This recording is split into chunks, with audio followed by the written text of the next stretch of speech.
Freedom Pioneers of Africa. Hujambo msikilizaji wetu, hii ni Radio Fadhila ikikutangazia kutoka Masasi, Tanzania. Tunakuletea kipindi cha Freedom Pioneers of Africa. Kukuletea hayo utakuwa na mimi mtangazaji wako Edwin Mpokasye. Matangazo yetu haya yatakujia kwa lugha mbili, ya Kiingereza na Kiswahili. Na leo tuna episode ya 7. Today we have an episode 7. Freedom Pioneers of Africa. Tutasikia habari juu ya Brian Gadisi, ambaye yeye pamoja na wenzake walianzisha kampuni ya WeBox huko Afrika ya Kusini.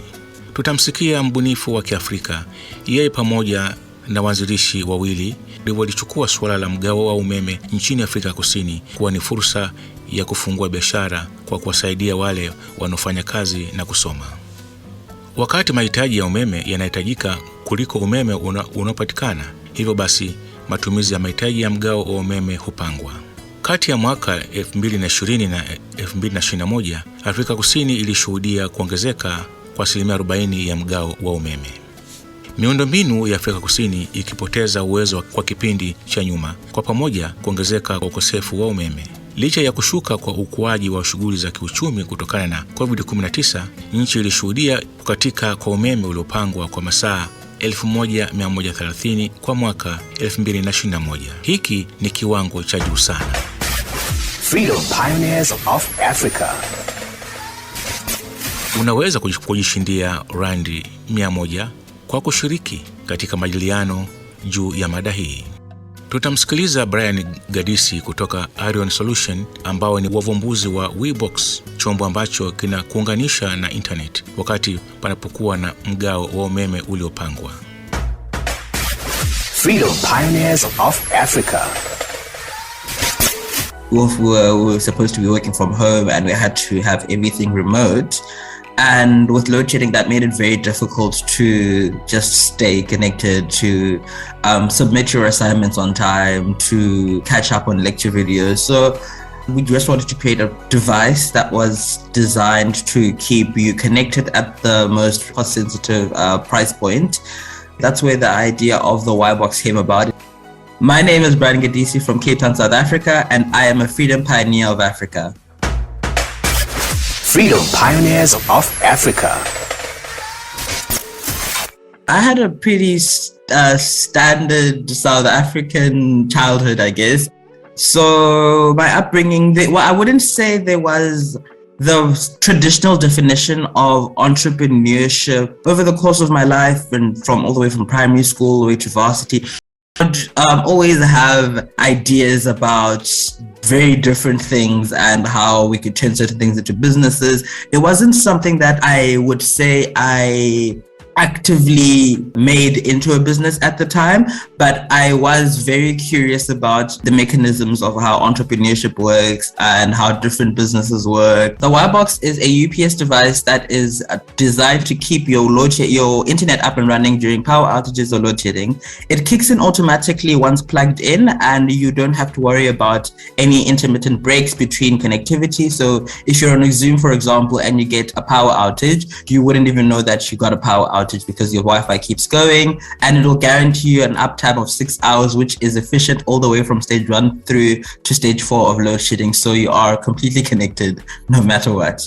Like I said, we initially started the product with not necessarily with the intent to solve the energy crisis in South Africa, but mainly to just solve a problem that was being faced by ourselves as students. But in the long run, we realized that this is a challenge that affects a lot more people at a much greater scale.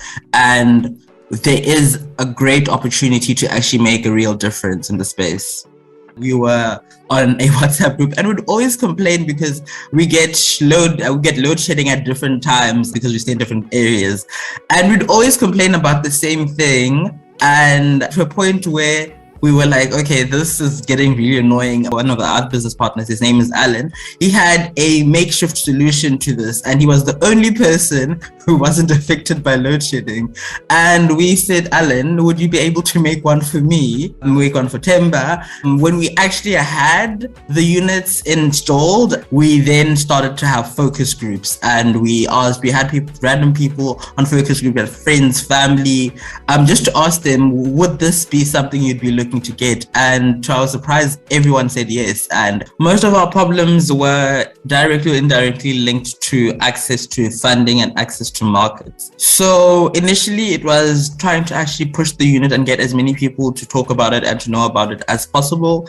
And once we did get that on some motion, and we had gathered up a significant amount of following on Facebook, Instagram, and all of those other social platforms. The other problem was now the ability to produce at the demand. So scalability was a problem, because then we needed to set up a working plant, because these units initially were just being built by ourselves in a garage in Muizenberg in Cape Town. So on a day, we'd be able to make 20.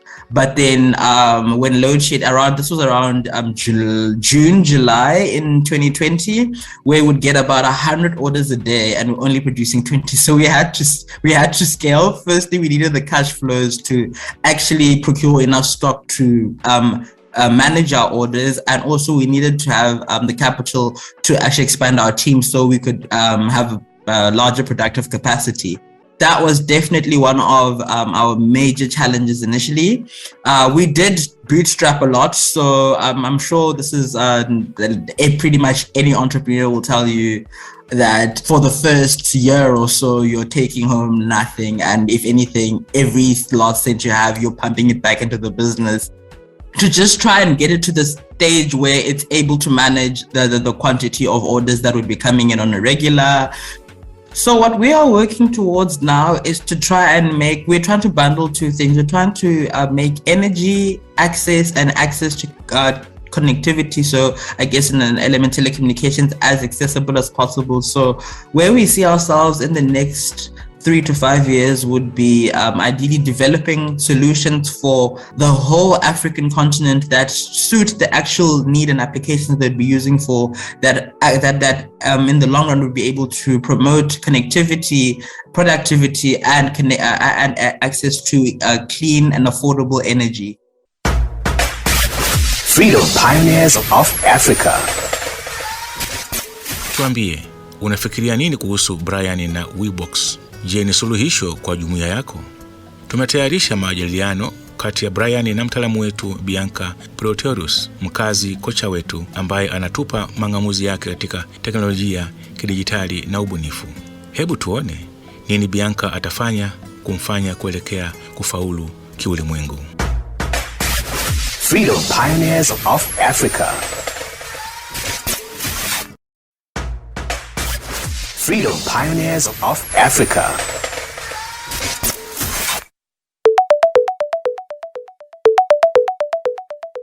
Brian, good to see you. Hello. Hello, this is Bianca Pretorius. I'm calling from Berlin, Germany. And Brian, I discovered your business and I was fascinated.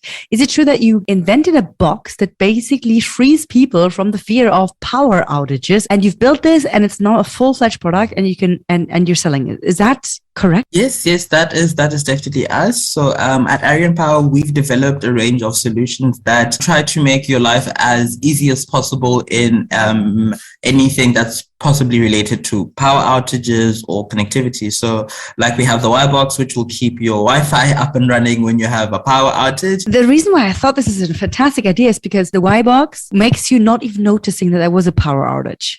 Yeah, so we designed the unit to be a plug and play and plug and forget. So once you have installed it, you are preferably supposed to forget about it.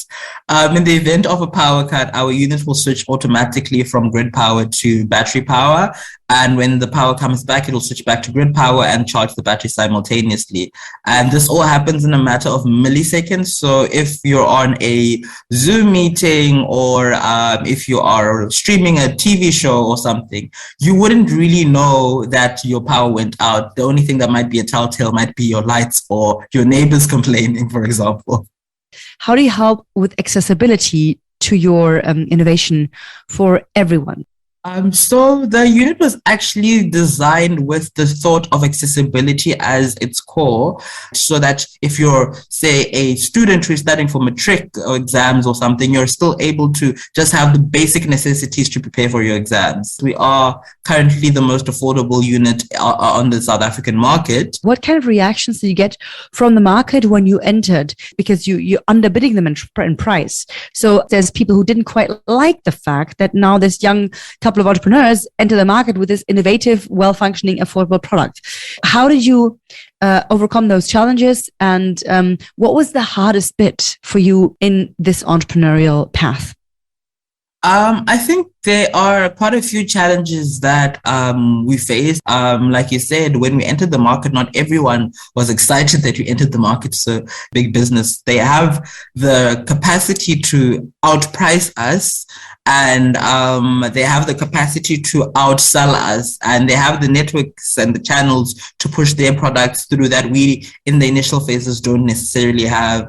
And I think how to overcome those, starting small is a very underrated concept, but I think it really does help. Starting with a small set of customers, your early adopters are probably your biggest asset in any business, because they will be able to take your unit at its minimum viable product state and will be able to give you honest feedback of what they would expect in future from a product like this. So and when we talk to entrepreneurs, the thing that stops them from growing is a lack of investment. So they're basically trying to get investment to build the production capacity and to make that happen. And this investment, depending on where you come from and depending on the network you have and the people that already trust you as an entrepreneur, might be tricky. How was it getting investment? Did you have investment? Did you like it?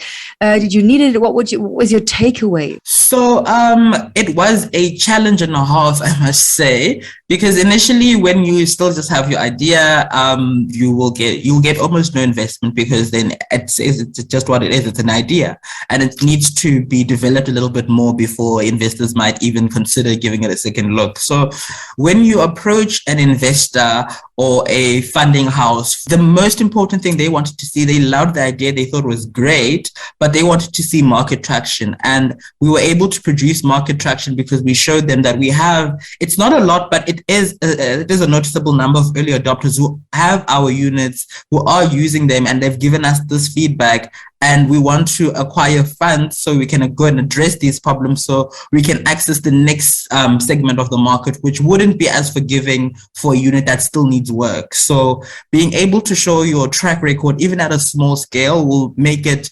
it won't make it easy, but it will make it smoother to access funds. And it also shows that the business is on a trajectory to grow. Interesting. This is such a good takeaway from the whole conversation. Yes, be visionary as an entrepreneur. Yes, but start with your minimal viable product and go feedback by feedback to the next iteration. Take the feedback on board, because feedback is so valuable. And also we have so often in the show the conversation of the funding and how do we get the funding. And the answer is so simple and so hard at the same time. You have to prove that somebody wants to buy the product. So traction is your absolute key.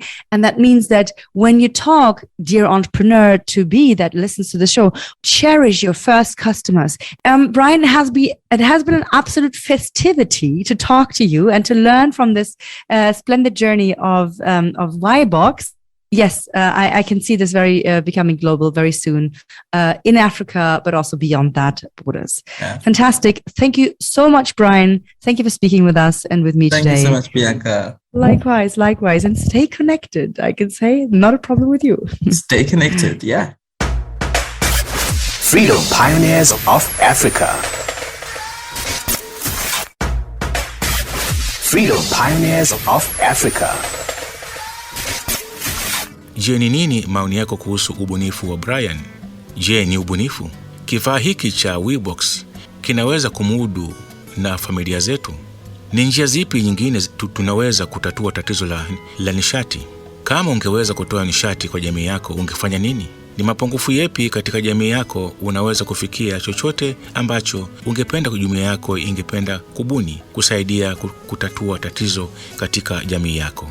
Na sasa tumtangaze mshindi wetu. Unaweza kujishindia zawadi hizi kwa kutuma voice note na kuwa ni mmoja wale watakaojinyakulia zawadi zipatazo randi 750 kwa kushiriki majadiliano yetu kwa njia ya simu kwa kupiga simu namba 0622562231. Unaweza kushiriki mazungumzo haya kwa kupiga simu kwa namba 0622562231. Vile vile unaweza kututumia voice note. Anza na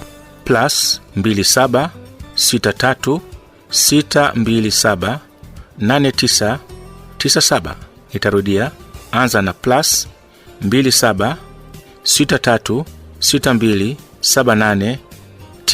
+27626278997 ukielezea mada husika.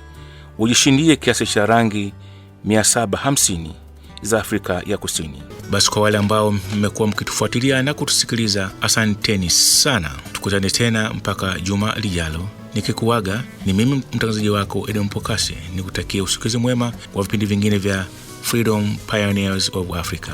To sign out, it's me, your presenter, Edwin Mpokasye. Freedom Pioneers of Africa.